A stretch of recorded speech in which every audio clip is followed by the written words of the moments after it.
কৃষকের ভাগ্য উন্নয়নে কাজ করছে সরকার। সংসদে প্রধানমন্ত্রী সংবিধান নিয়ে যৌক্তিক আন্দোলন করলেও বিদ্রোহ করবে না বিরোধী দল। কাল নয়াপল্টনে শ্রমিক মহাসমাবেশ করবে বিএনপি। গণভোটের রায় বাস্তবায়নে বিভাগীয় সমাবেশের ডাক 11 দলীয় ঐক্যের। 24 ঘণ্টায় দেশ জুড়ে হামে আরও 2 শিশুর মৃত্যু, আক্রান্ত 1235 জন। 15 মার্চ থেকে এ পর্যন্ত মোট মৃত্যু 49। এবং যুক্তরাষ্ট্রের নৌ অবরোধ বৃদ্ধি সহ্য করা হবে না, হুমকি ইরানের জ্যেষ্ঠ সামরিক উপদেষ্টার। হরমুজ প্রণালী নিয়ে উত্তেজনার দায় মার্কিন ইসরায়েলের।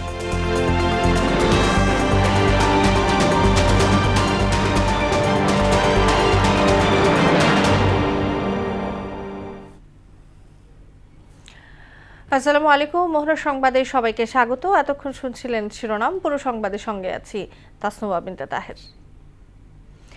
কৃষকের ভাগ্য উন্নয়নের কাজ শুরু করেছে সরকার। নির্বাচনী প্রতিশ্রুতির অংশ হিসেবেই কৃষকদের দেয়া হচ্ছে কৃষক কার্ড। রাতে জাতীয় সংসদের প্রথম অধিবেশনের সমাপনী ভাষণে এসব কথা বলেন সংসদ নেতা প্রধানমন্ত্রী তারেক রহমান। আগামী প্রজন্মের কথা চিন্তা করেই জুলাই থেকে প্রাথমিকের শিক্ষার্থীদের স্কুল ব্যাগ ও ড্রেস দেওয়ার কথাও বলেন তিনি। স্নাতক পর্যন্ত নারী শিক্ষা অবৈতনিক করার কথাও জানান প্রধানমন্ত্রী। আর প্রধান বিরোধী দলীয় নেতা ডাক্তার শফিকুর রহমান বলেছেন, সংবিধান নিয়ে যৌক্তিক আন্দোলন করলেও বিদ্রোহ করা হবে না।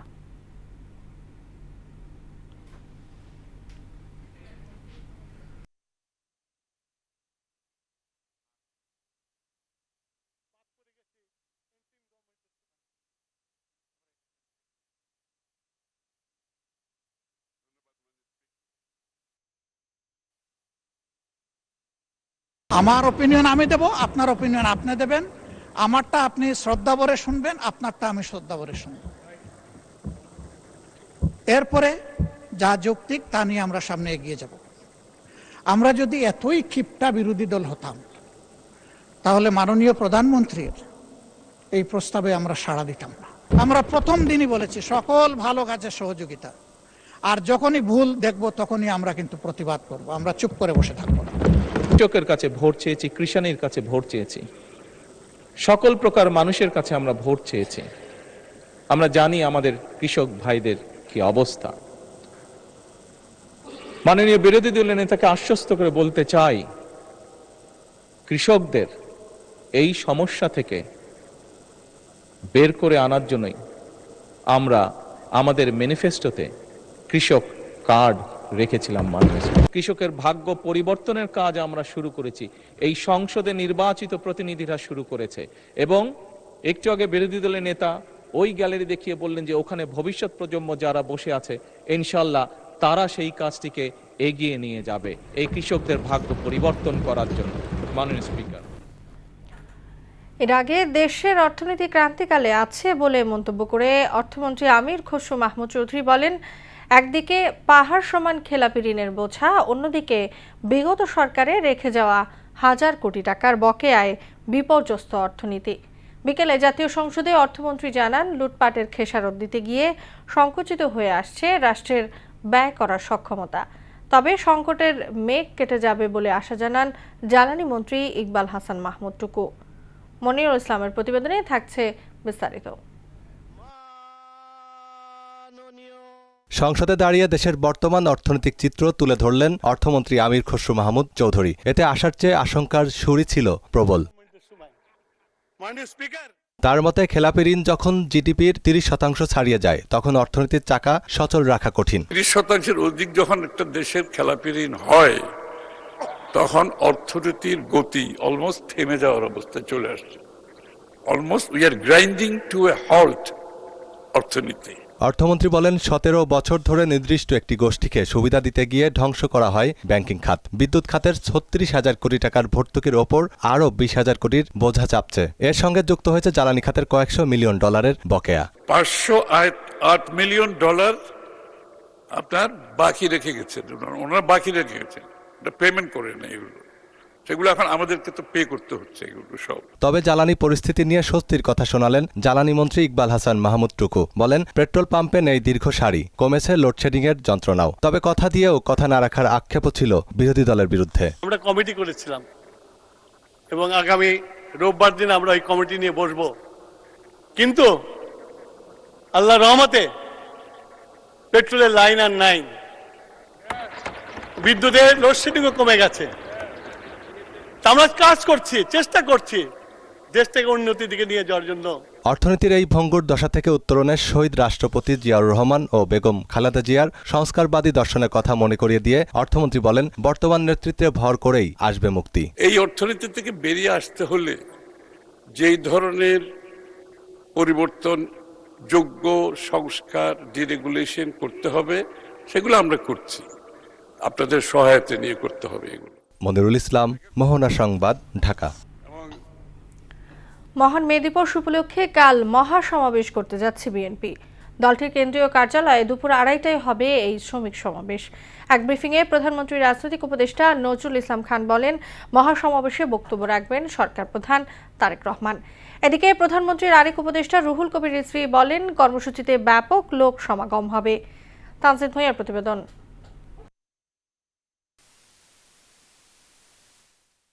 শ্রমিকদের এই প্রস্তুতি পয়লা মে বেলা 2:30টায় মে দিবস উপলক্ষে বিএনপির শ্রমিক সমাবেশ ঘিরে। সমাবেশে বিএনপির নির্বাচনী ইশতেহারের শ্রমিক বান্ধব সকল প্রতিশ্রুতি আবারও তুলে ধরা হবে জানান বিএনপির স্থায়ী কমিটির সদস্য এবং প্রধানমন্ত্রীর রাজনৈতিক উপদেষ্টা নজরুল ইসলাম খান।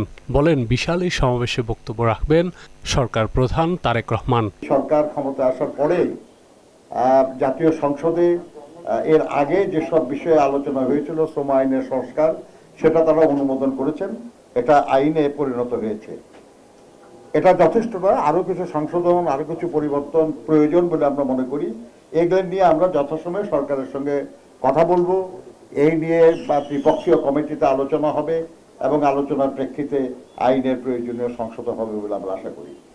অন্যদিকে শ্রমজীবী মানুষের অন্যান্য যেসব সমস্যা, সেগুলো নিয়েও প্রয়োজনে আইন করতে হবে, প্রয়োজনীয় বিধিমালা প্রণয়ন করতে হবে, প্রয়োজনীয় সরকারি নির্দেশ জারি করতে হবে, করে শ্রমিকদের সমস্যা সমাধান করতে হবে।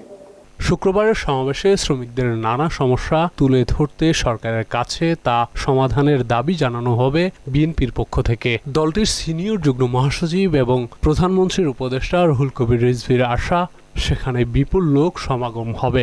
মে দিবসের সেই অনুষ্ঠানটি যথাযোগ্য মর্যাদায় এবং বিপুল শ্রমিক সমাবেশ সেখানে ঘটবে, এই নিয়ে জাতীয়তাবাদী শ্রমিক দল প্রায় প্রতিদিনই, প্রায় সপ্তাহ ব্যাপী তারা নানা ধরনের প্রস্তুতি নিয়েছে। সব নিয়ে আগামীকাল ঢাকা শহর শ্রমিক সমাবেশ এর যে ঢল, যে র্যালি নামবে, এটা হবে অভূতপূর্ব।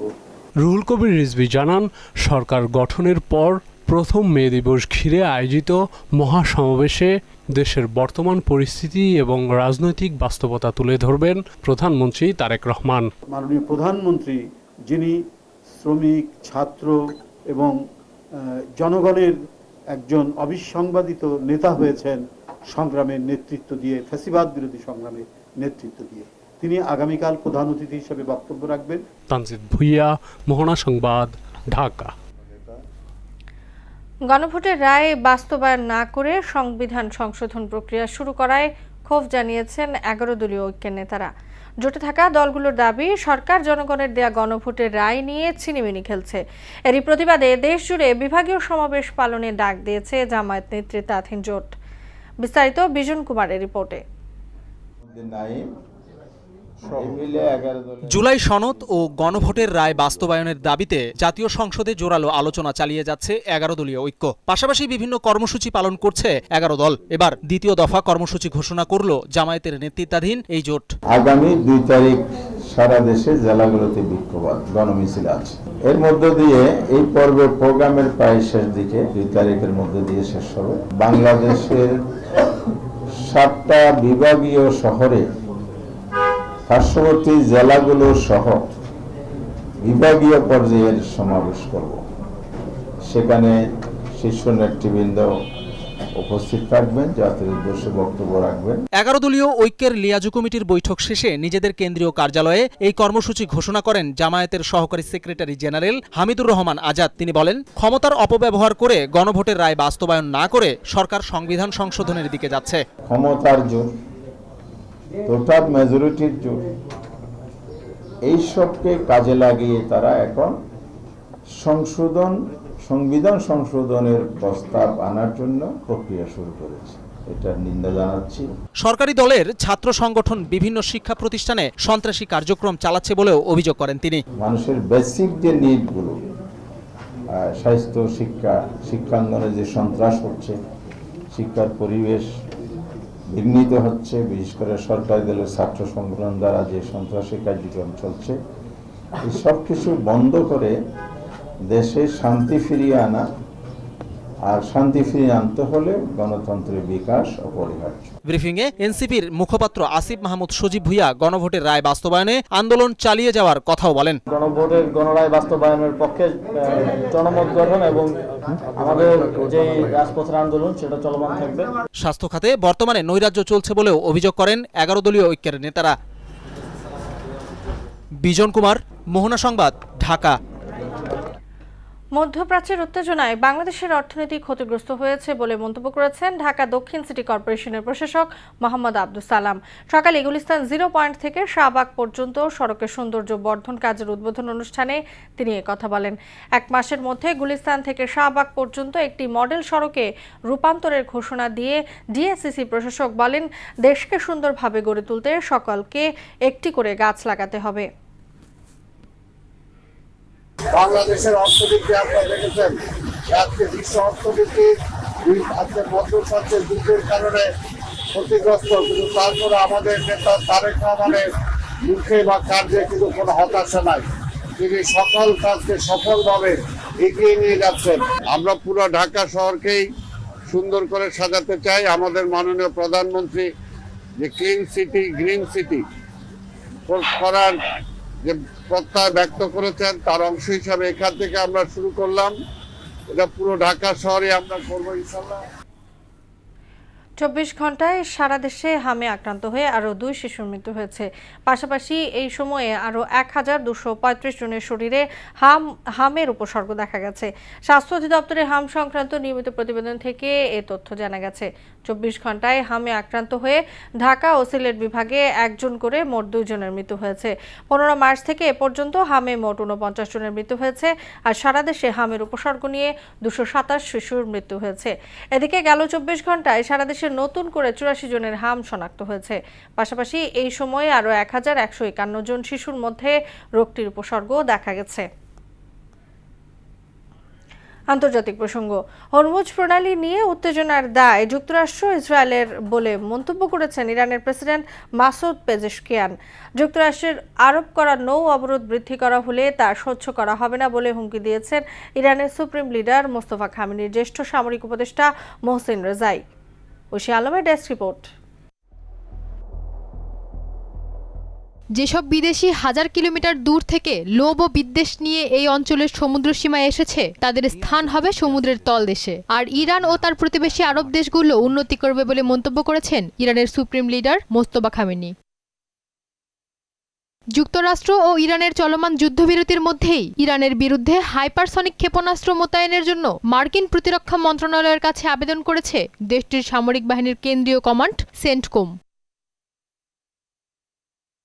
হরমুজ প্রণালী ঘিরে চলমান উত্তেজনার দায় যুক্তরাষ্ট্র ও ইসরায়েলের বলে মন্তব্য করেন ইরানের প্রেসিডেন্ট মাসুদ পেজেশকিয়ান। একই সঙ্গে তিনি শত্রু দেশগুলোকে এই জলপথ থেকে দূরে রাখার সিদ্ধান্তকে সমর্থন দেন। যুক্তরাষ্ট্রের আরোপ করা নৌ অবরোধ বৃদ্ধি করা হলে তার সহ্য করা হবে না বলে হুমকি দিয়েছেন ইরানের সুপ্রিম লিডার মোস্তফা খামেনির জ্যেষ্ঠ সামরিক উপদেষ্টা মোহসেন রেজাই। অবরোধের সময় বাড়ানো হলে ইরানের জবাব দেবে বলে হুঁশিয়ারি দেন তিনি। এদিকে নিজের সামাজিক যোগাযোগ মাধ্যম ট্রুথ সোশ্যালে কোনো ক্যাপশন ছাড়াই হরমুজের একটি মানচিত্র শেয়ার করেন ট্রাম্প। তাতে হরমুজের বদলে প্রণালীটির নাম লেখা হয়েছে ট্রাম্প প্রণালী। ঐশী আলম, মোহনা সংবাদ। আগামী 2 দিন সারা দেশে 60 থেকে 80 কিলোমিটার বেগে ঝড়ো হাওয়া সহ কালবৈশাখী ঝড়ের পূর্বাভাস দিয়েছে আবহাওয়া অফিস। সেই সঙ্গে বজ্রপাত ও বিচ্ছিন্নভাবে শিলাবৃষ্টি হতে পারে।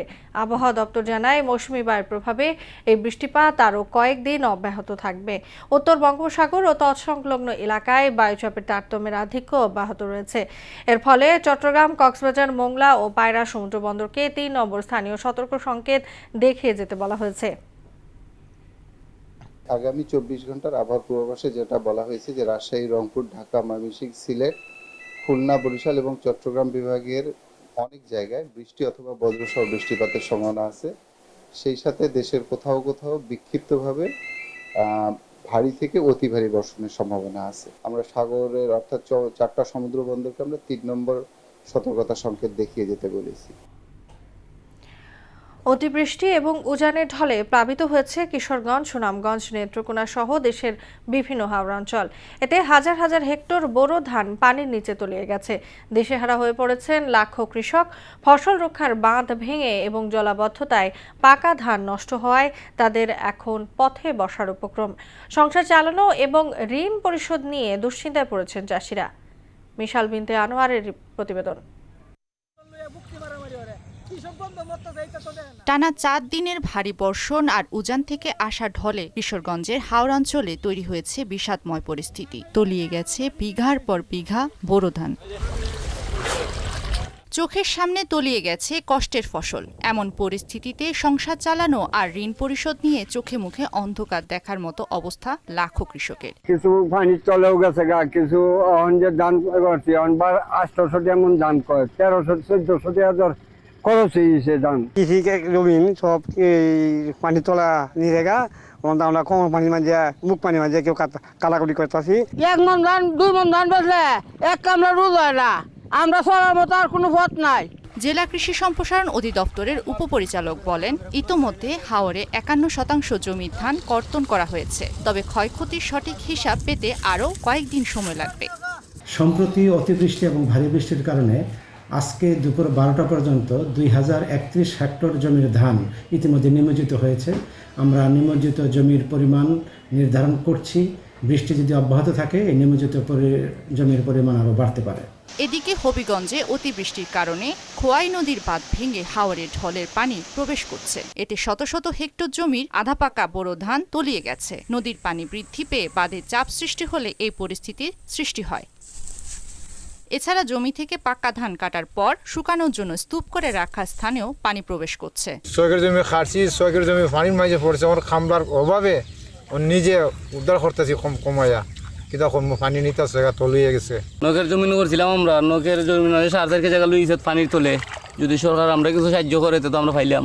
বোরো ধান রক্ষায় প্রকৃতির করুণার দিকে তাকিয়ে এখন হাজার হাজার কৃষকের পরিবার। মিশাল বিনতে আনোয়ার, মোহনা সংবাদ। দুধ হজমের সমস্যায় ভোগা মানুষের কথা মাথায় রেখে নতুন পণ্য Dano lacto reduced filled milk powder বাজারে আনার ঘোষণা দিয়েছে আরলা ফুডস বাংলাদেশ। রাজধানীতে প্রতিষ্ঠানটির প্রধান কার্যালয়ে আয়োজিত উদ্বোধনী অনুষ্ঠানে উপস্থিত ছিলেন বাংলাদেশি ডেনমার্কের রাষ্ট্রদূত ক্রিশ্চিয়ান ব্রিক্স মুলার এবং ইউরোপিয়ান ইউনিয়ন চেম্বার অব কমার্সের চেয়ারপারসন নুরিয়া লোপেজ সহ সংশ্লিষ্টরা। প্রতিষ্ঠানটি জানায়, নতুন পণ্যটিতে লেকটেজ এনজাইম ব্যবহারের মাধ্যমে দুধে ল্যাকটোজের পরিমাণ প্রায় 36% থেকে কমিয়ে 3% নামিয়ে আনা হয়েছে, যা সহজ পরিপাকের সহায়ক। নিরাপদ, সহজলভ্য ও ভোক্তা কেন্দ্রিক দুগ্ধ পণ্য সরবরাহের মাধ্যমে দেশের মানুষের পুষ্টি চাহিদা পূরণে কাজ করে যাওয়ার প্রত্যয় ব্যক্ত করেছে আরলা ফুডস বাংলাদেশ। বাংলাদেশের শিল্প খাতের টেকসই ও দক্ষ জ্বালানি ব্যবস্থাপনা নিশ্চিত করতে উন্নত সোলার এনার্জি স্টোরেজ সিস্টেম নিয়ে এসেছে হুয়াওয়ে। বিকালে রাজধানীর একটি হোটেলে এ প্রযুক্তির সিরিজ উন্মোচন করে প্রতিষ্ঠানটি। এর মাধ্যমে শিল্প খাতে নিরবচ্ছিন্ন বিদ্যুৎ সরবরাহ, ব্যাটারির সর্বোচ্চ ব্যবহার এবং নিরাপদ এনার্জি ম্যানেজমেন্ট নিশ্চিত হবে। এই প্রযুক্তি বিদ্যুৎ ব্যয় কমাবে, জ্বালানি দক্ষতা বাড়াবে এবং কার্বন নিঃসরণ হ্রাস করে পরিবেশ বান্ধব শিল্প উন্নয়নে গুরুত্বপূর্ণ ভূমিকা রাখবে বলে নিশ্চিত করে প্রতিষ্ঠানটি। আন্তর্জাতিক প্রসঙ্গ। ইরানের ইউরেনিয়াম ইস্যুতে যুক্তরাষ্ট্রকে সহযোগিতা করতে রাশিয়া প্রস্তাব দিয়েছে বলে দাবি করেছেন মার্কিন প্রেসিডেন্ট ডোনাল্ড ট্রাম্প। আর ট্রাম্প তেহরানের সর্বশেষ প্রস্তাব ট্রাম্প কর্তৃক প্রত্যাখ্যানের পর নতুন অস্ত্র উন্মোচনের হুমকি দিয়েছে ইরানের সামরিক বাহিনী। এদিকে মধ্যপ্রাচ্য ছাড়ছে বিশ্বের বৃহত্তম বিমানবাহী রণতরী ইউএসএস জেরাল্ড আর ফোর্ড। অন্যদিকে হরমুজ পুনরায় চালু করতে আন্তর্জাতিক সাহায্য খুঁজছে যুক্তরাষ্ট্র। শেষ করব মোহনা সংবাদ। যাবার আগে নামগুলো জানিয়ে দিচ্ছি আরও একবার।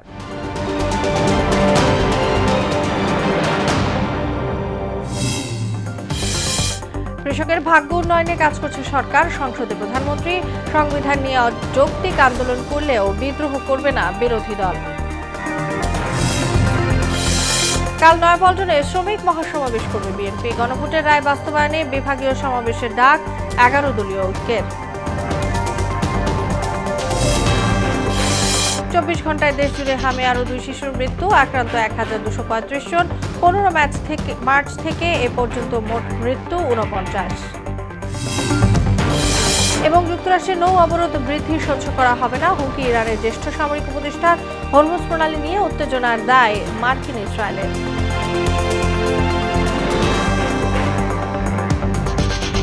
এই ছিল মোহনা সংবাদে। পরবর্তী সংবাদ রাত 12টায়। মোহনার সবশেষ খবর জানতে ভিজিট করুন www.mohana.tv। সংবাদ দেখতে পান ফেসবুক ও ইউটিউবেও।